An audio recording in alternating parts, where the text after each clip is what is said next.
और जब आएंगे अपनी बात कहेंगे, देश दुनिया में क्या कर रहे हैं ये कहेंगे। राहुल गांधी को, लालू को गाली देंगे, राहुल गांधी आएंगे वो मोदी को गाली देंगे। पूरा बेजाब्ता इनको खिलाफ ऑर्डर पास किया है और पत्रकार बंधु उनको चला नहीं रहे। उस न्यूज को नहीं चलाइएगा तो यही करेगा। नकली दवा बेचने वाला आदमी मिनिस्टर बनेगा तो बदमाशी नहीं करेगा तो क्या करेगा। अब जातीय समीकरण छोड़कर जनता के पास आना पड़ेगा, जनता की बात सुननी पड़ेगी। नीतीश कुमार 20 वर्ष सत्ता में रहने के बाद उनको याद आया कि बिहार के बुजुर्गों को, महिलाओं को 1100 रुपया चाहिए। नमस्कार, मेरा नाम प्रिंस मिश्रा है और आप लाइव सिटी देख रहे हैं। देखिए, प्रशांत किशोर लगातार बिहार बदलाव सभा कर रहे हैं। आज मुजफ्फरपुर पहुंचे हैं। पत्रकारों ने उनसे बातचीत की तो उन्होंने साफ तौर पे कहा है कि जिस तरीके से अभी स्टूडेंट क्रेडिट कार्ड को लेकर नीतीश कुमार ने ऐलान किया है, वो अब जो है चुनाव नजदीक है, इसलिए ऐसा किया जा रहा है। ऐसे में छात्र अब ठगने वाली नहीं है और बिहार की जनता चाहती है कि बिहार में जनता का राज स्थापित हो। और जीवेश मिश्रा को लेकर उन्होंने कहा है कि जो जिनके ऊपर जो है नकली दवाई बनाने का आरोप है, अब वो पत्रकार के साथ अगर हाथापाई करते हैं तो उनके लिए कोई बड़ी बात नहीं है, उनके लिए आम बात है। पर प्रशांत किशोर क्या कुछ कर सुनवा रहे हैं। यही कहेंगे कि ये जनता की ताकत है, जन स्वराज की ताकत है कि हर नेता को अब जातीय समीकरण छोड़कर जनता के पास आना पड़ेगा, जनता की बात सुननी पड़ेगी। जनता से लूटा हुआ पैसा वापस करना होगा। जो तिजोरी में पैसा रखे हुए हैं जनता का, वो पैसा जनता को वापस देना पड़ेगा।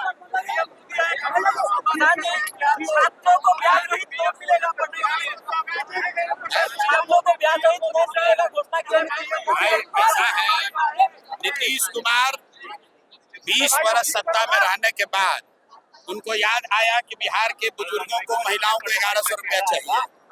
20 वर्ष सत्ता में रहने के बाद 2015 से युवाओं के लिए क्रेडिट कार्ड का स्कीम शुरू किया गया था, आज तक किसी को नहीं मिला। वोट लेने के लिए ये आदमी फिर से जिन युवाओं पर इसने लाठी चलाया है उसको कहता है कि हम लोन देंगे। इधर लोन देने के बाद कहेगा उधर पेपर लीक करवाएगा। ये पेपर लीक करने वाली सरकार है, नौकरी बेचने वाली सरकार है, युवाओं पर लाठी चलाने वाली सरकार है। अब लोगों को नीतीश कुमार का पैसा नहीं चाहिए, लोगों को नीतीश कुमार से कुर्सी खाली चाहिए।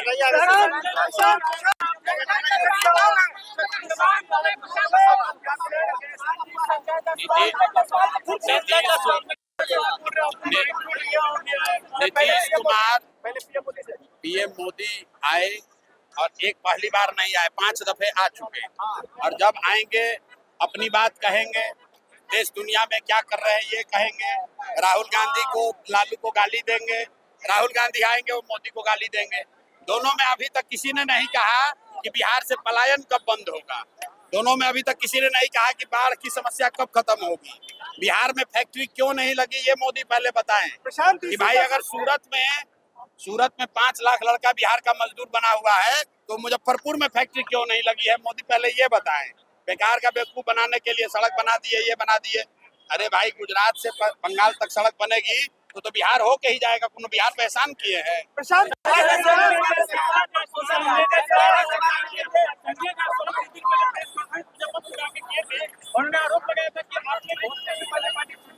मेरे भाई देखो, ऐसा है, मैंने एक शब्द एक बार तो बोल दिया कि जब गीदड़ की मौत आती है तो वो शहर की ओर भागता है और संजय जायसवाल जैसा टुटपुंजिया नेता, उसका दुर्दिन आना होता है तो प्रशांत किशोर जैसे लोग से उलझने की कोशिश कर रहे हैं। रुको भाई, संजय जायसवाल को इस पूरे देश में कोई पूछ नहीं रहा था। हमारा नाम लेके 4 गो मीडिया वाला इंटरव्यू भी ले रहा है, नहीं तो कोई जान भी नहीं रहा है कौन है संजय जायसवाल। तो संजय जायसवाल को फड़फड़ा लेने दीजिए, 4 दिन में अपने आप फड़फड़ा के गिर के खत्म हो जाएंगे। संजय जायसवाल आते हैं यहाँ, जब वो प्रेस करते हैं तो आप जरा पूछिए कि आपने कहा था प्रशांत किशोर को जेल में डलवा देंगे, तो जेल में काहे नहीं डलवा रहे हो? हम प्रशांत किशोर यहाँ घूम रहे हैं, जेल में डलवा दो। क्यों आएंगे? बिहार का बाढ़ हर साल आता है। पंजाब में बाढ़ आया है तो पूरा देश जा रहा है, पूरे दुनिया से पैसा इकट्ठा हो रहा है। और यही बिहार में जवनिया गांव कट के गंगा में बह गया, 35,000 लोग बांध पर जी रहे हैं। एक शब्द भी पीएम मोदी ने बोला उस पर। और वोट लेना होगा तो आएंगे बिहार में। राहुल गांधी आए, जवनिया पूरा एक गांव बिहार के लोग जानते हैं, पूरा एक गांव गंगा में समाहित हो गया, एक भी शब्द नहीं। हर साल यहाँ 30% बिहार बाढ़ में डूबता है। मोदी जी को उस पर कुछ नहीं बोलना है। बेकार। पंजाब में थोड़ा सा बाढ़ आ गया तो सब उछल के वहां जा रहे हैं।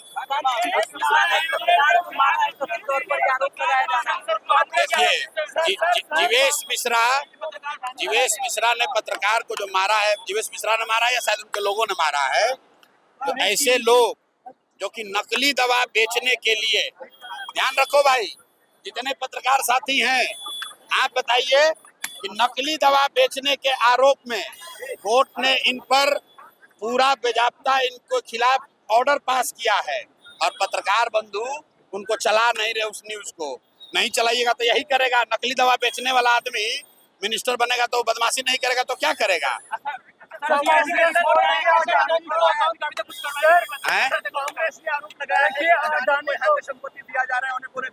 किसको? अडानी को भागलपुर में दिया गया। मेरे भाई, पावर प्लांट के लिए यहाँ संपत्ति बचा कहाँ है? संपत्ति तो, अरे संपत्ति तो बिहार का सब ये नेता सब लूट लिया। अरे सुनो, यहाँ बचा क्या है? अडानी लूट रहे, अब जो बचा हुआ है वो लूटने आए हैं। पहले लालू और कांग्रेस ने तो मिलके सारा बिहार को खोखला कर दिया लूट के। बचा क्या है कि लूटेगा? बिहार में तो गरीबी बची हुई है। राहुल गांधी को, कांग्रेस को ये भी कहना चाहिए कि अडानी अब लूटने आए हैं, अब पहले से जो लालू जी लूटे हैं उसके साथ घूमकर क्या कर रहे हैं? तो आपने सुना प्रशांत किशोर को, उन्होंने साफ तौर पे कहा है कि प्रधानमंत्री भी आए, बिहार में बाढ़ प्रभावित क्षेत्रों के लिए जो उन्होंने एक शब्द नहीं कहा और कई मुद्दों को लेकर उन्होंने सरकार पर हमला भी किया है। ऐसे में आप लोगों को क्या लग रहा है? कमेंट बॉक्स में जरूर बताइएगा। बने रहिएगा लाइव सिटीज पर। बहुत बहुत शुक्रिया।